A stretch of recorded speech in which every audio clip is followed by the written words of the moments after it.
Hey buddies, SomeNutzGuy here. Hope you're having an awesome day so far. I've done a video on Rising Hell previously, which is more of a rambling beginner's guide, just to give beginners a sort of feel for the game. This is going to be more of a specific, concise tips and tricks video. We're going to go through some specific tips. We're going to go through them concisely. We're going to be as quick as possible and not waste too much of your time, but give you the knowledge that you're looking for. Alrighty, let's go.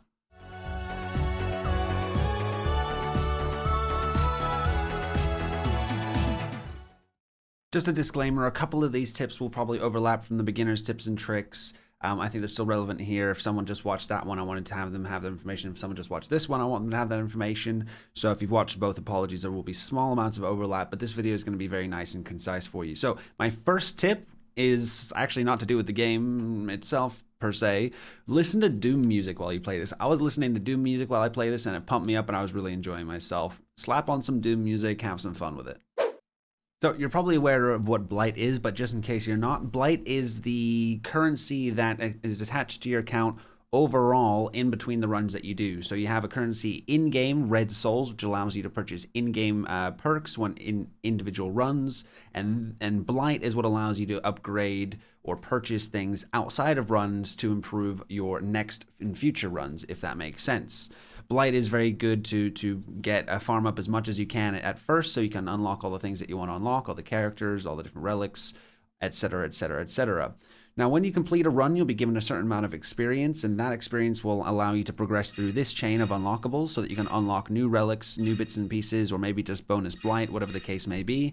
The first thing that you unlock is the Blight Disc. The Blight Disc increases enemies' chance to drop Blight, but reduces the chance to drop red souls, which means that you're going to be gaining more purple currency and less red currency. Purple currency is what allows you to upgrade your account overall and progress in that way. Red souls just allow you in individual runs to gain perks and attributes. So picking up this early and essentially doing as many blight farming runs as possible will allow you to earn a bunch of blight and unlock all the things that you want to unlock as you're progressing through the game. Highly recommend getting this, using it all the time, and prioritizing blight over red souls in most cases early game.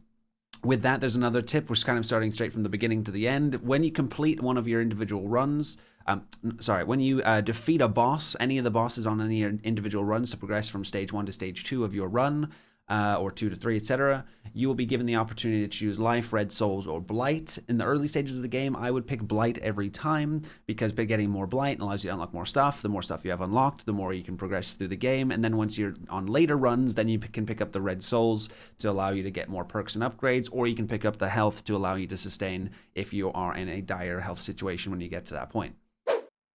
My favorite two relics early game, if I'm trying to go for a good run to get as far as I can, are the Oblivion Bracer, because you start the game with additional red souls at a cost of 10% of your life. I believe that's definitely worth the value, especially if with those red souls you can purchase a perk which allows you to gain health throughout the entirety of the run, healing back that 10% plus much more as you progress. The other one being Blight Disc. These are my two early game picks, definitely. If I'm going for a Blight run to try and earn as much Blight as possible for the unlockables, I go with the Blight Disc, which does decrease your red souls drop amount, so it's going to be a much harder run because you're going to be having far less red souls, but you're going to be getting far more Blight to make your next runs easier by unlocking cooler stuff. So we're going to pick this one for the time being. These friendly guys that give you some advice along the way can be killed for red souls, so kill them and get some spare red souls at the start of your run and whenever you see these guys so that you get as powerful as possible. Periodically throughout your run you'll reach the store. The store will allow you to buy perks for red souls, and you'll see there that each perk has a different category. This one is vigor, this one is souls, this one is also souls. You'll see also that it's broken down, 2 dots, space, and then 2 dots. Those 3 dots on the right are empty, and the 1 dot on the left is flashing yellow. Now, every time you fill up one of the separated segments, so in this case it's 2 separated lots of 2, so 4 overall split by 2, you can see what I'm talking about. Once you fill up that bracket, so the first 2, you'll earn a passive bonus. This is something I'm going to talk in more detail at the end of the video because these can be really helpful to make you as strong as possible.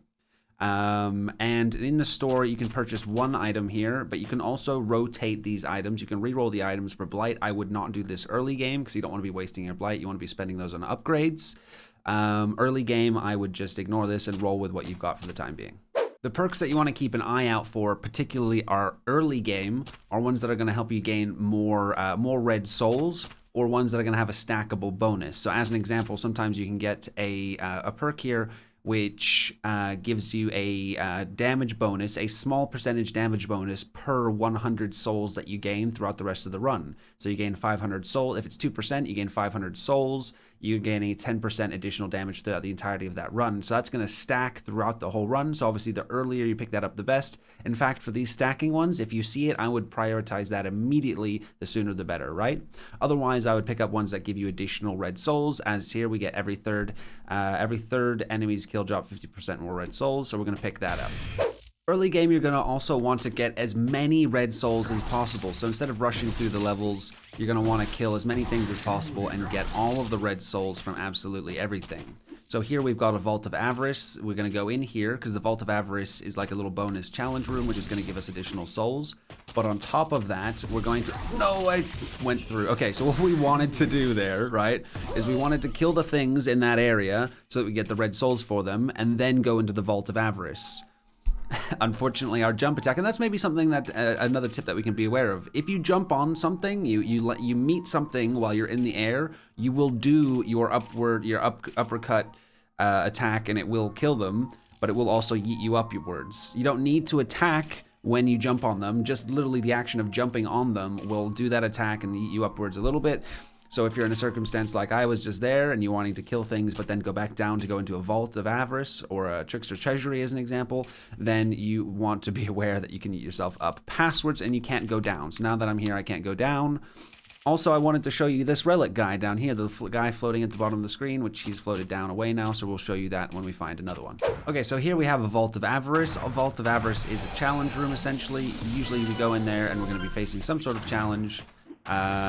Maybe it's going to be easy, maybe it's going to be not that easy. Often, especially early game, they're going to be easy, but what you're going to get as a reward is these canisters here. These here are canisters full of red souls. So essentially going into the Vault of Avarice to be getting some extra red souls for your run. You want as many red souls as possible. So here's the Trickster's Treasury. We're going to show you what that looks like as well. And once we go in here, we essentially have a shop. We have the option to convert red souls into life if we really feel the need to, but that's going to really stunt our run. So I honestly wouldn't recommend doing that. If you're really in a position where you have to do that, that run's probably going to be coming to an end soon anyway. This is what I would definitely go for. 30 health for 412 souls. I picked up the perk that gave you 175% bonus to the red souls, so basically getting a better life to red souls conversion. I would always do this where possible, and then you're going to want to pick up some kind of perk that gives you some kind of life gain, whether it be getting more green orbs, like an increasing drop chance of green orbs, green souls, or whether it's one that gives you a life steal. There's certain ones that say if you kill 4 enemies within 7 seconds, you gain small amounts of life back, things like that. Now, the Trickster's Treasury also allows you to purchase all of these. So if you have enough red souls when you come in here, you could actually buy all of these abilities. Side tip there, most of the animations you can also skip by pressing the start button or enter if you're on keyboard and mouse. So in the Trickster's Treasury, you can buy all of these. In a regular shop, you would only be able to buy 1 of 3. So having a bunch of souls when you get into Trickster's Treasury, or using the Trickster's Treasury option of getting souls is really, really good. So in the room above us right here, we're about to face a boss up there, and we also have that little relic weapon up there at the top. Now, those are creatures that have a buff on them. It's like a special weapon that you can get. Now, that special weapon will have a temporary timer or number of charges, number of times it can be used. So how they work is you kill it, it drops the item, you pick up the item, and various items do various things. As you can see, it has a counter there and the yellow bar that's 29 out of 30. So I have 29 attacks that I can do with this before it runs out. Now, another tip that I wanted to give you is about your dash ability. So dashing like this is incredibly useful. It's very easy for avoiding damage. You can do it infinitely. You can essentially fly. So if you have a certain enemy on the ground you're trying to avoid, there's a particular boss that is a quadruped, and he spends his time on the ground mostly. So you can literally just fly above him just dodging all the time. And as you can see, you'll also be killing enemies that you meet in the air. So if you meet an enemy in the air, you'll attack it as well as dodging most attacks. Now, it's not 100% foolproof. You will be hit by some attacks if your timing of the dodge is off. Like I got hit by one of the laser beams, but dodging all the time is incredibly useful. And to wrap up, we're going to go back to the talent categories that we were talking about earlier that we said we were going to come back to at the end of the video. And I don't want to spoiler it too much. I do try to get a lot of these videos without too many spoilers, but giving you the information that you're going to want and or need to get through the basics of the game. Now, these combos will really help to make you even more powerful above and beyond the talents that you're picking up along the way as well.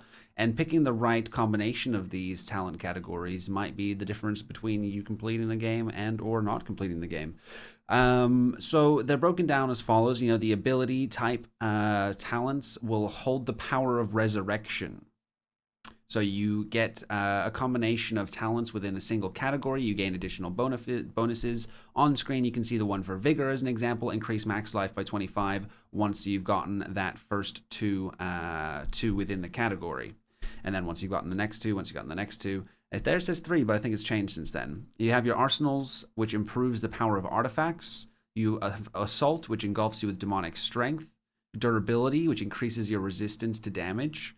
Souls, which will grant you enormous amounts of souls. Souls are good.